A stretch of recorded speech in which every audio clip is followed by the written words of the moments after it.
Hello again, I'm Lori Wicker, the Director of our STEM Education Outreach Program for Celebrate Freedom Foundation. Do you see all these patches around here? What these are? These are our patches of our volunteer, our veterans, our family members of Celebrate Freedom Foundation. These patches are all so different. We've got Navy, we've got Army, we've got Air Force, we've got Coast Guard, we've even got Marines. But they're all different, but when they all come together, they are our strong family, and we change lives for students. It has been a great honor to sit down with some of our veterans and volunteers and talk about why they volunteer with us. What has made them want to be who they are with Celebrate Freedom Foundation. Kendrick is an active Army National Guard who has served our country, is still serving the country, and he comes and he flies our helicopters to the schools. We'll go back a little deeper later on to find out more patches and give you some more insights. Lori Wicker with Celebrate Freedom Foundation. I'm here with another volunteer at Celebrate Freedom. This is Kendrick Gilliam, and he does a lot of amazing work here and in the community. Thanks so much for sitting down with me, Kendrick. If you would tell our audience a little bit about your journey. When I was 18, I hit a crossroad and I had to figure out what I was going to do with my life because school was coming to an end very quickly. So I decided the military was probably the best option for me. So I polled the different services and determined that the National Guard was the best one for me. So I joined the National Guard at 18. In speaking with my grandfather, who also served in the military, the Marines, as well as the National Guard, he advised me that I needed to select a career in the military that I would want to do when I got out. So that's probably the only advice I ever listened to at the age of 18. But I took that advice and I ended up actually joining an aviation unit. Wow. I jumped out on the limb and went into aviation as an aircraft electrician, armament, and avionics repair technician.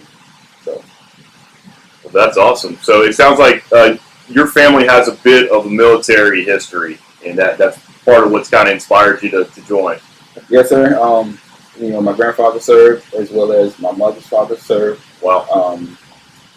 Uncles, my aunt, she served, retired from the Air Force. So the majority of my military, we always have had a representation of every conflict that this nation has fought. So, it's pretty proud, and my family is very supportive of the military. So it was an easy option, and I knew that I would have the support of my family by making that at age 18 versus just going out and getting a regular job. Well, that is amazing. Can you tell us, how did you get associated with Celebrate Freedom? So, like I said, I joined the National Guard. I was working at my unit, and I got wind of an organization. This was like in 2008. Wow. The organization was looking for volunteers to come help work on the program. Me being, the hard charger I am, I like working on aircraft. I'm an electrician. I think I can fix anything. So I'm like, I'll take a shot at a Vietnam era aircraft. One, even if I don't fix it, at least I got to touch it. Yeah. So I volunteered, met Mr. Jack Lovelady, and he was very kind, and I was like, I can deal with this. Once I showed up, I really learned what the organization was about, and that just threw more fire on the flame as far as me volunteering my time and me making a dedication to Celebrate Freedom Foundation. That it's been going since 2008. And I've changed a lot since then. Then I was a maintenance guy, and now I fly for Celebrate Freedom. So the same aircraft that I had fixed in 2008, now I turn around and fly now. So you've actually worked on the aircrafts that are here to help put those together, and now you're flying them. Yes, sir. And part of what I learned being at Celebrate Freedom organization, they inspired me to do better for myself. Kind of indirectly, I'm just coming out here just to turn benches in, but it was like something, somebody in this organization was like, follow your dreams, do what you're really meant to do with your life. And I thought about that, and I was like, you know what, I want to go to flight school. Coupled with some of my military mentors were saying the same thing. Follow your career. Don't stop here. Keep exploring your options. Keep your options open. Don't be afraid to pull the trigger. Don't be afraid to step out on a limb and go with faith sometimes, and that's one of the messages that, I try to display when I'm speaking to kids here on behalf of Celebrate Freedom Foundation is, life isn't strict. So sometimes you have to write the script. You have to write your own script. So, Celebrate Freedom got me started as a volunteer, and I was like, you know what, I want to fly for the military. So I want to fly for the military, and that equaled me flying to Celebrate Freedom as well. So it was a win-win situation. That's awesome. Tell me, what is it like when you fly into this? And I understand y'all fly to schools, and there's a lot of students who get to see what you guys are doing. What's it like? What's that experience like? So it's very rewarding, because what I've found is a lot of kids don't believe that they can accomplish what they dream. Everybody dreams, but the connection between what you dream and what you accomplish, they can't bridge that gap.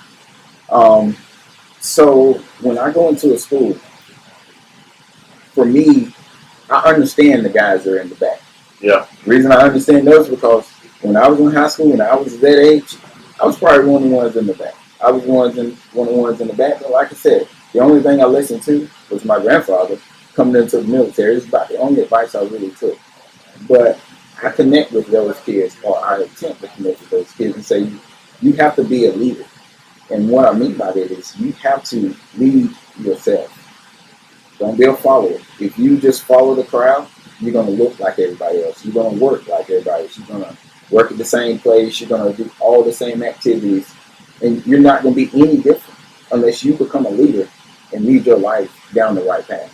So flying into a school, that's the message I get across, is rewarding, because you see an untapped resource, and you're tapping into the knowledge of these kids and empowering them to believe in themselves. It's not about me flying a very cool aircraft in. I mean, they like the visual of that, but what I hope to leave them with is the knowledge that they can write their own future, as well as they have to be a leader for themselves. So, I mean, if you can imagine a kid who's thinking, potentially maybe I'll one day be a pilot or join the military, can you give him a word of encouragement? Okay, so and this goes for everyone. If you know what end state you're trying to achieve, write that down. Part of the problem with a lot of people, they dream and they leave it in their mind. Yeah. They don't put it on paper. It's just nothing but a dream. Wow. Write that dream down and then back plan. Understand what it takes to bridge those two. The bridge reality and that dream. So start with your dream, write it down, and say, minus 1 year, what do I have to do to achieve that dream? If that dream is 5 years out, you say, within 5 years I want to be a pilot. Well, hey, year 4, you need to be in flight school. Does that make sense? Yep. Year 3, you may need to secure financing for year 4. Year 2, you may need to take the test that you need to ensure that you can secure the finances. Year 1, you're in year 1 already. So you need to get to work on setting yourself up for year 2. So just backwards planning, write it down, have a plan, write that plan down, and stick to that plan. If you start to deviate from a plan, then you have no plan. That's the portion, the point of having the plan written down is not to deviate from it, stick to it. Really, the most rewarding experience I had was at North Augusta High School. We flew into North Augusta High School. All the kids was out. The guidance counselors were there. And what was so rewarding about it is how receptive the kids were to the message that we were displaying. Not only were the kids receptive, but the faculty and the staff, having the support of the community, the teachers, because we show up for one day and we leave. But the teachers, the faculties, they are there every day. If they are receiving the same message that we're giving the kids, they can reaffirm that, as well as we are backing their message that they are displaying to the kids every day. So that's what it's like going into a school. Yep. It's rewarding because you provide support to the teachers that are there with those kids every day, and hopefully it hits home. and you don't see the fruit of your labor. But 5, 10 years from now, when the population of that school is doing well, so the kids that we talk to are doing well. They're following the guidelines or the recommendations that we make to them about their lifestyle. It really will pay off. That's what the reward is. I want to see the fruit of my labor 5 years from now. Absolutely, that's awesome. Well, that is that's an amazing message. I really appreciate your service and the work you're doing here to inspire kids is so needed. That's fantastic. I mean, that really is awesome.